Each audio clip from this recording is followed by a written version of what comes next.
Hello, beautiful beings. For those who don't know me, my name's Arthur Burton. I make online content about the dangers of Neo-Advaita, Neo non-duality, and how to recover from it. Some of you know me. I've got a YouTube channel where I've shared about my own journey of exiting Neo-Advaita and then rebuilding my life. So, what's on my mind and heart tonight is a brief interaction I had with someone online. And short version, I also write about Neo-Advaita. And this person apparently saw something I wrote, and then they went by my profile. And, profile where it has your name, and you get to tell a little bit about yourself. And I shared that I was very passionate about finding the integration point between classical spiritual teachings like Buddhism or traditional non duality, actual non duality, and things like poetry, ecstatic dance, tantra, the place where liberation meets joy. And this apparently upset him, as it would have upset me before I began this journey. And he wrote me a comment and he said, every true teacher denounces the pleasures of the world, and that's all he said. Any true no, it's something like any true teacher that's focused on liberation denounces the pleasures of the world, and that used to be me.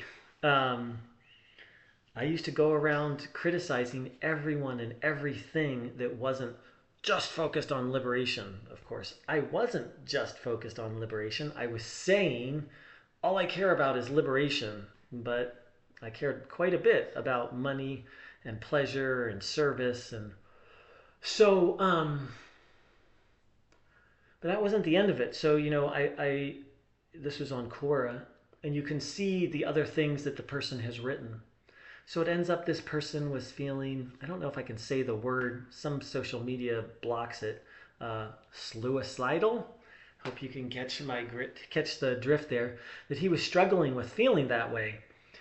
And that's when I was initially kind of irritated by his post, but when I read that, my heart just broke open because Neo Advaita led me to the brink of suicide over and over.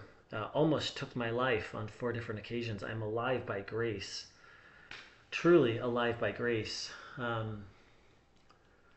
almost did it 4 times. I was in danger of doing it another 4 or 5 times, and thought about it, fantasized about it thousands of times. I don't know how often I felt that way. Um, so just my heart goes out, and I actually reached out to that person, in a very sweet way, but I never heard anything back. So um, I hope he is well. I hope he's watching this. I hope just fate. And what I would say is, I feel you, brother. I feel you. And what I would say is, traditional teaching looks very, very, very different than sort of the Neo Advaita, Neo non duality YouTube teaching that we get nowadays. And I'm going to give some examples. So I had the good fortune to meet a very well respected traditional Advaita guru. Like, he's in a lineage. He had a guru who had a guru, had a guru, all the way back to Adi Shankara. And I went to a temple that he had created, and after there was singing, devotional singing, arti for those who know. After arti, he just sat in a chair on a side. No big speeches, no big talks. He just sat in a chair. Some people went up and bowed to him. Some people talked to him for a minute. It was my first time at that temple, so I walked up to him and I introduced myself. And he looked at me. He looked I wouldn't say serious, but very focused. And he said, this is here in the States where I live. He looked at me very seriously and he said, do you have family in town? I said, no. My mom and aunt live nearby, about 3 hours away. And he looked at me very seriously and he said, you should go see your mother. And I was like, what? Like this is an Advaita guru. Like real deal guru, like very well respected. Not famous. He keeps a small profile, but very well respected. I was like, go see my mother. And that was in our first conversation. Well, it ends up he's right. My mom and I finally did take his advice. Thank you. It took me. I didn't do it immediately, but my mom and I had had a deep rift, and we have since mended. I don't know the past tense. We've mended that rift, and but this highlights the difference between traditional spirituality and neo-modern, some people call it fast food spirituality, of like, just do this practice or you are the self, realize that and you're done. You know, it's just like this, like, almost like frantic, like just practice self-inquiry or just recognize your true nature and you'll be free. Whereas traditional spirituality is very contextual, very based on the individual, and meets the person where they are. And so this was a beautiful example. Another example with the same guru, I kept, even though I had a lot of spiritual questions, non-duality is not my path anymore. After Neo-Advaita, I studied traditional non-duality, and I was like, this isn't the path for me. But I still had lots of spiritual questions, and I would constantly like ask him or share about my spiritual path. And now, this is so funny. If I bring up any topic that's spiritual in nature, he'll just look at me and he'll look down and he'll go, mm-hmm, mm-hmm, mm-hmm. He'll wait for me to be done talking. Mm-hmm. And then he'll be like, okay. And that's his way of letting me know, like, okay, the conversation is over. But if I want to talk to him about, how my life is going, or, the last two times he and I spoke, we spoke about flat tires. um, because he had a tire that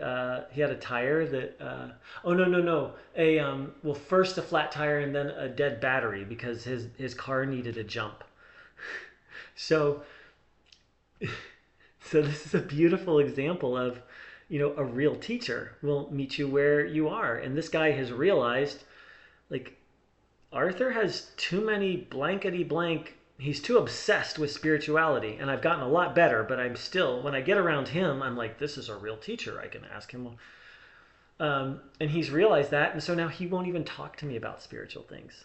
I mean, if I had a genuine question that was like from my heart, I bet he would talk about it.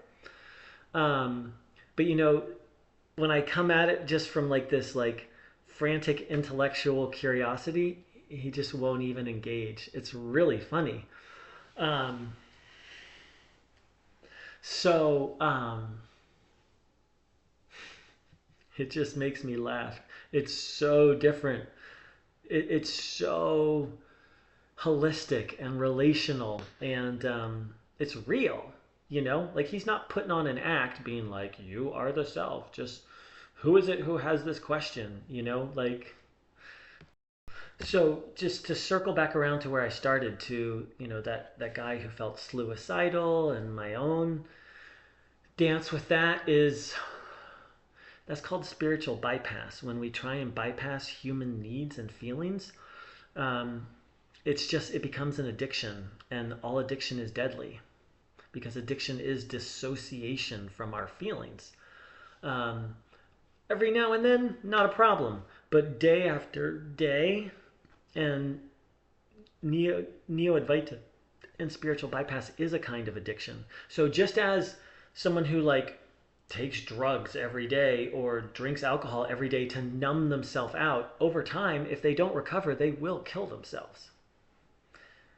And with the soft addictions like pornography or food, where the activity isn't going to kill you, I mean, food will kill you slowly, or gambling, it gets you so miserable that you actually just do the deed yourself, as is the case with the most famous neo non-duality. I put non-duality in quotes because it's not non-duality at all what we've been taught by these people. Has had 3 suicides at his centers with a 4th attempted suicide. Oh, shoot, I just said the word. I hope this doesn't get taken down. Well, we'll see. So, every person needs pleasure. So to get around to this person's concern, every person needs pleasure. A traditional Advaita teacher, a different one, she said, even a sadhu, someone who has renounced all their possessions, she said, even a sadhu needs a little pleasure.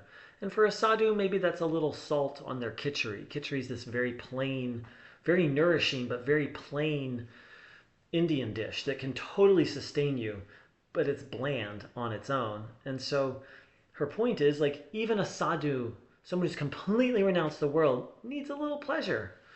And the only way to have to not and so in traditional thought, it's about healthy, uplifting pleasure, and it's about doing it with balance, and it's doing it in accordance with dharma, which in the Vedic context means balance or